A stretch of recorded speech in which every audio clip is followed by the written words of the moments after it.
Bilang isang mambabatas, nandun ako sa NAIA nung lumapag ang eroplanong sinasakyan ni dating Pangulong Duterte. Hindi po ako pinayagang makapasok. Kasama ko po ang kanyang mga doktor dahil may scheduled medical check-up po siya sa March 12. You may check the records po. Importante masiguro ang kanyang kalusugan dahil 80 years old na po ang dating Pangulo. Pero mukhang hindi ito naisaalang-alang po ng otoridad dahil hindi siya pinayagan na mapunta sa ospital. Hindi nadala ang kanyang mga medisina. Alam niyo po, ako ang nagpapadala ng medisina niya sa bahay niya. Linggo-linggo po yan. Dahil yan po ang pinangako ko sa kanya noon. Bagamat hindi na po siya nakikialam sa akin sa politika. Pero sa kanyang medical, ay yan ang pinangako ko sa kanya na hindi ko siya pababayaan habang buhay. 27 po ang kanyang gamot. Sana po ay maibigay rin ang kinakailangang gamot at medical attention sa kanya habang nasa ibang bansa. Dahil karapatan naman po ito ng bawat tao. Constitutional right po natin yan. Sanay po siya na merong nurse, sanay po siya na may doktor na nag-aasikaso sa kanya. Naikwento nga sa akin ni Atty. Mejaldea na nung unang bumisita siya sa detention cell ay nakapaa siya dahil hindi po na naipasok ang kanyang mga gamit. Alam niyo, hirap na nga siya magmedyas. Hindi na niya kayang magmedyas mag-isa. At ngayon, it took Atty. Mejaldea several days bago maipasok yung mga kagamitan na kailangan ni Tatay Digong. Mahirap talaga ang kanyang sitwasyon ngayon na nakadetain. Sa unang pagharap ni dating Pangulong Duterte sa ICC, napansin natin iba po ang kanyang pananalita. Marahil ito ang estado ng kanyang kalusugan. Sa totoo lang po, several times na po naobserbahan ko yan noon. Yung kanyang pananalita, ganun yan. Pag hindi po naibibigay sa kanya yung saktong medisina na dapat niyang inumin. Marami na pong karamdaman si Tatay Digong. Sino ba namang 80 years old na walang gamot na iniinom at walang karamdaman? Yun po ang aking kinakatakot sa ngayon, ang kanyang kalusugan at ang kanyang kaligtasan. Kaya hindi ko po maintindihan bakit hindi pinayagan ng mga pulis ang doktor na makita siya. Okay na po ako, hindi niyo po ako pinapasok. Ilang beses po akong nakiusap. Pwede ba akong pumasok, sumunod? Pinababa nga ako sa sasakyan eh. Hindi po ako pinapasok doon sa Villamor Air Base. Pero nakiusap po ako na unahin na lang po yung doktor niya at yung ambulansya. Lahat naman may constitutional right to seek medical attention when needed. Lahat ng Pilipino, dating presidente man o normal na mamamayan, lahat ay may karapatan na masiguro ang kalusugan at kaligtasan. Nakakalungkot na isang bagay na ating ipinaglaban para sa Pilipino, hindi maibibigay po sa dating Pangulo na minamahal ng marami. Ganyan ba po ang dapat na trato sa taong minahal ang bayan at minahal din ng taong bayan? Madam Chair, mataas po ang aking respeto sa kapulisan. Lalo na po sa mga babae, mataas po ang aking respeto sa kanila. Noong nakaraang administrasyon, nanumbalik ang respeto ng ating mga kababayan sa kapulisan. Taas noo po ang ating kapulisan, ang ating mga sundalo. As its highest ang respeto sa PNP. Inuna namin ang pagtaas ng sahod ng uniform personnel dahil alam namin kung ano ang sakripisyo ninyo para sa bayan. Ako mismo bilang SAP noon, ako po nangulit noon na may sakatuparan po ito dahil minahal namin ang kapulisan. Ngunit nakakalungkot, Madam Chair, na noong nandun ako sa NAIA, nakikita niyo naman po sa video, nagtanong lang po ako sa PNP spokesperson kung saan kami dapat pumunta. Dahil sabi ni Chief PNP Marbil sa 250 po. Nilapitan ko po ang inyong spokesperson at hindi po ako sinagot, tinakbuhan po ako.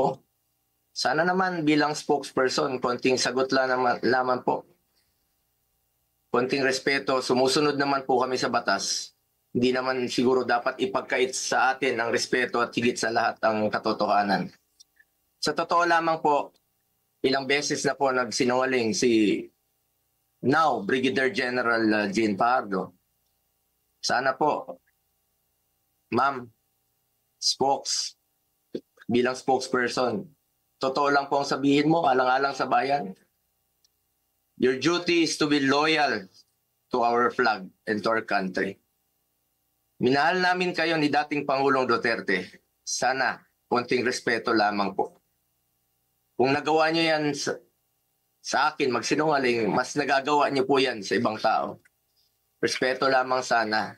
Gaya ng pagrespeto at pagmamahal namin sa uniform personnel. Pangalawang beses na po ito na hindi ka sumagot ng totoo. Sa interview mo, sinabi mo nagpupunas lang ng pawis ang ilang pulis na nakuna ng video na umiiyak habang inaaresto si Pangulong Duterte. Mapigilan mo bang umiyak? Nasasaktan po yan. Doon lamang po tayo sa katotohanan at piliin nyo lang laging magsabi ng totoo alang-alang sa bayan.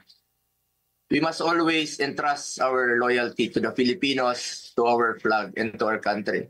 Diyan naman po parating sinasabi ni dating Pangulong Duterte sa inyo. Just be loyal to our country and to our flag.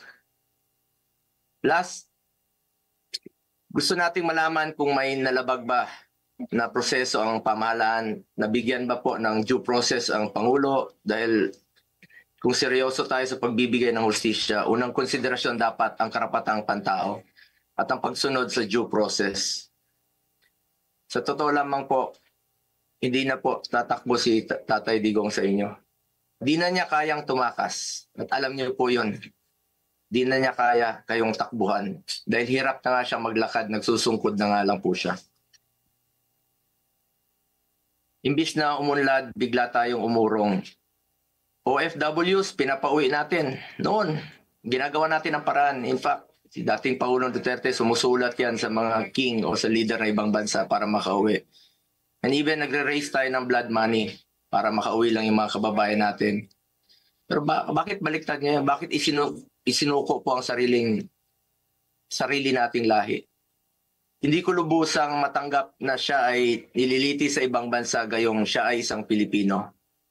Samantalang mayroon naman tayong maayos na judicial system sa ating bansa na nirerespeto. Kasarinlan yan bilang isang bansa. May sarili tayong batas, may sarili tayong proseso, may sarili tayong korte at may kakayahan tayong panagutin ang sinumang nagkakasala sa ating bayan.